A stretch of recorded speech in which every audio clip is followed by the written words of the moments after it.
Hi guys, welcome back to A Biker's Life. Today I'm gonna show you how to pull off the front wheel and what tools you need to use. I normally put it on this wheel stand. For the sake of the stability, I also have it on the wheel stand in the back.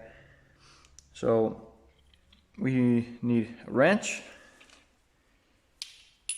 You need a 22mm socket for this nut, 12mm socket for those, there's two on the other side also, and then a 14mm for the calipers. And guys, you should pull off your calipers when you do this.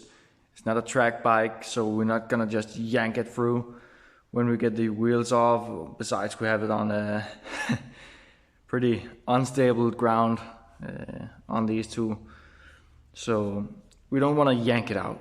Pull off the calipers, give you more space. It's gonna be more nice. So, well, that's about it. On the next video, I'm gonna show you how to pull it off.